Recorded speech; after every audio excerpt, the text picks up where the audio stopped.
రాజ్యాంగ పద్ధతులతో చేయాల్సిన బీసీ రిజర్వేషన్లను కాంగ్రెస్ పార్టీ అపహాస్యం చేసిందన్నారు బీజేపీ ఎంపీ లక్ష్మణ్. కులగణన వివరాలు పబ్లిక్ డొమైన్లో ఎందుకు పెట్టలేదని ప్రశ్నించారు.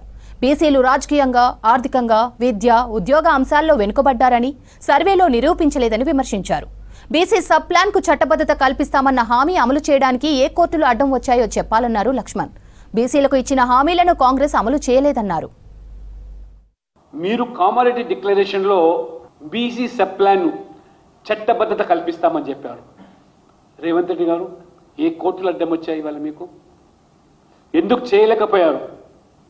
ప్రతి ఏటా 20,000 కోట్ల బడ్జెట్ బీసీల సంక్షేమం కోసం ఈ 5 సంవత్సరాలు 1,00,000 కోట్లు ఖర్చు పెడతామని చెప్పారు. 4% కూడా బడ్జెట్లో కేటాయింపులు లేవు. ఇది ఏ కోర్టు అడ్డం వచ్చిందని అడుగుతున్నాను. ఇవాళ మంత్రి పదవులు 42% అనుగుణంగా బీసీలకు మంత్రి పదవులు ఇవ్వచ్చు కదా.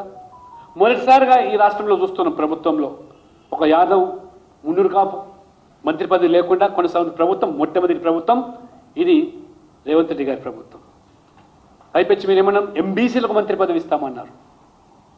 ఏ కోర్టు మీకు అభ్యంతరం చెప్పిందో వెల్లడించాల్సిందిగా నేను రేవంత్ రెడ్డి గారిని అడుగుతున్నాను. మీరు బీజేపీ మీద మీరు బీఆర్ఎస్ కలిసి కుట్రపూరితంగా బుడ్డ జల్లే కార్యక్రమం చేయవచ్చు. బీసీల జనాభాకు అనుగుణంగా రిజర్వేషన్లు పెరగాలంటే దాని ప్రక్రియ ఒక రాజ్యాంగ ప్రక్రియ. కేంద్ర ప్రభుత్వం ద్వారా జరిగేటువంటి కులగణన ద్వారానే అది మొదటి చర్యగా అది భావించవచ్చు.